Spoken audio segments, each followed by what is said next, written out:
Hello everyone, इस video में हम लोग फर्टिलाइजेशन के बारे में बात करेंगे। Now what is fertilization? Fertilization is a fusion of male and female gametes. Male gamete sperm and female gamete ovum, दोनों के फ्यूजन को हम फर्टिलाइजेशन कहते हैं। ठीक है, फिर दूसरा क्वेश्चन, कहाँ होता है? फैलोपियन ट्यूब का एक पार्ट मैंने आपको बताया था, एम्पुला।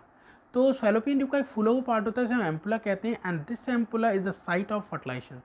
एम्पुला वाली जगह पर ही फर्टिलाइजेशन होता है। ठीक है, फिर क्वेश्चन आता है फर्टिलाइजेशन के लिए क्या क्या रिक्वायर्ड है? Optimum temperature, optimum pH, calcium ion and magnesium ion are the factors which are responsible for fertilisation.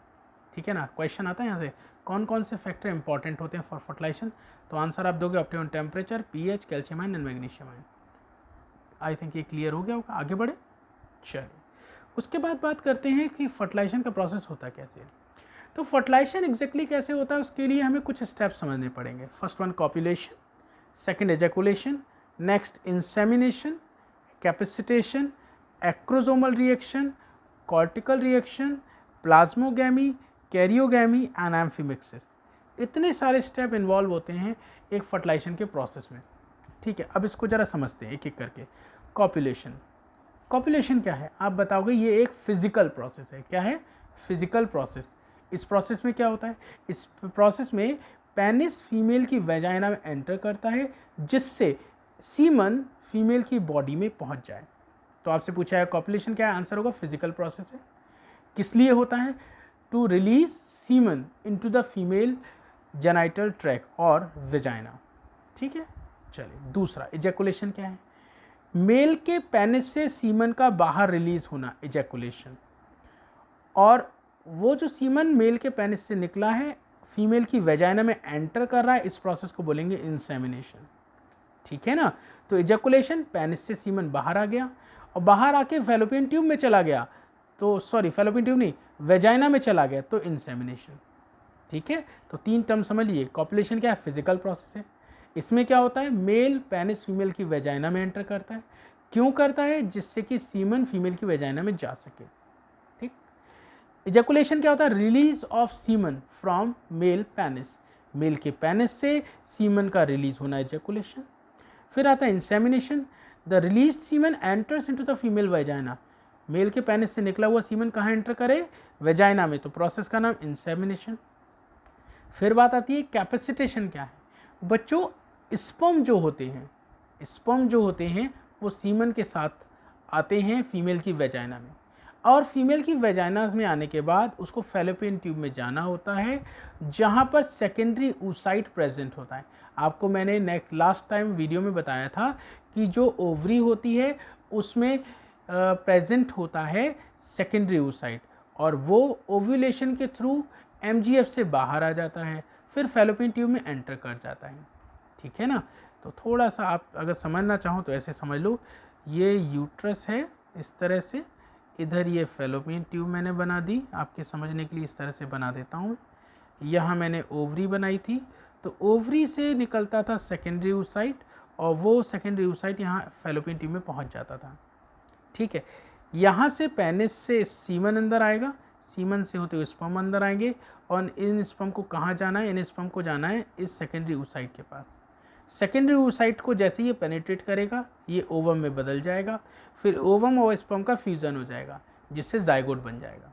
फिर से देख लीजिए, ओवरी से सेकेंडरी oocyte बाहर आएगा, सेकेंडरी oocyte बाहर आने के बाद फैलोपियन ट्यूब में चला जाएगा, मेल इजैकुलेशन करेगा, फिर वो सीमन अंदर आ जाएगा, मतलब इंसेमिनेशन हो जाएगा, और स्पर्म फैलोपियन ट्यूब से होते हुए इस जगह पर आएगा और सेकेंडरी oocyte को पेनिट्रेट करेगा। जैसे ही इसको पेनिट्रेट करेगा वहाँ से पेनिट्रेट होते ही ओवम में बदल जाएगा।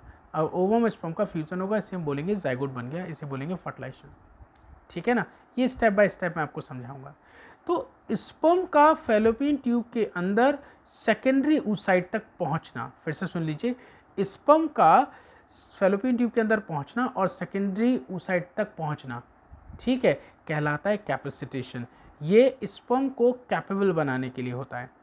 Sperm get capacitation to reach with reach in contact with secondary oocyte। Again सुनिए, capacitation is the capability of sperm to reach in fallopian tube in contact with secondary oocyte, that is called capacitation. Second question, capacitation कैसे मिलता है, तो आप बताओगे capacitation provide करती है female का जेनाइटल ट्रैक और वेजाइना, फीमेल की वेजाइना में या फीमेल की जेनाइटल ट्रैक में स्पर्म को कैपेसिटेशन मिलता है। ये क्वेश्चन नीट में आया था 2 साल पहले कि मेल गेट कैपेसिटेशन वेयर, तो आप बताओगे इन फीमेल जेनाइटल ट्रैक, ठीक है ना, वेजाइना, इस वाले वेजाइना, यूट्रस, फैलोपियन ट्यूब, ये सब में इनसे क्या मिलता है, कैपेसिटेशन, जिससे यहाँ पे जाता है। अब बता दीजिए कैपेसिटेशन मिलता कैसे है। स्पर्म के ऊपर एक हैवी लेयर होती है कोलेस्ट्रॉल की, जिसकी वजह से उसका वज़न ज़्यादा होता है।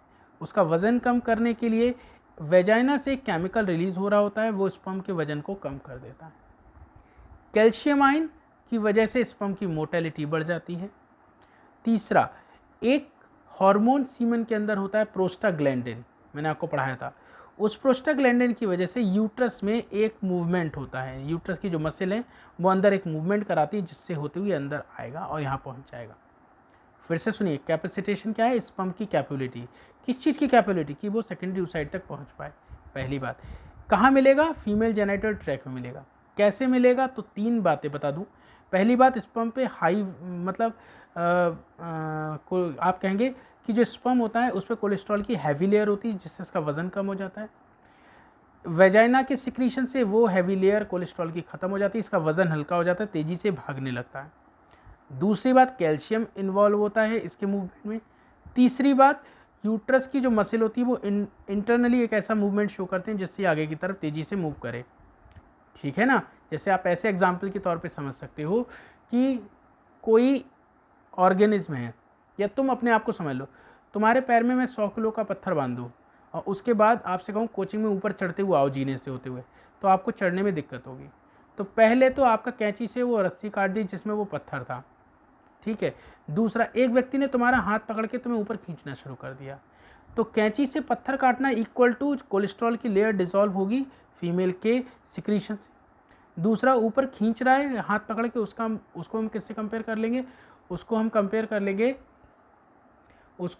कर सकते हैं, किस चीज़ से कंपेयर कर सकते हैं, ये आपसे पूछेंगे तो आप बताओगे यूट्रस की मसल के मूवमेंट से, ठीक है बेटा। तो इस तरह से ये मूवमेंट होगा। इसके आगे हम नेक्स्ट वीडियो में आपको बताते हैं।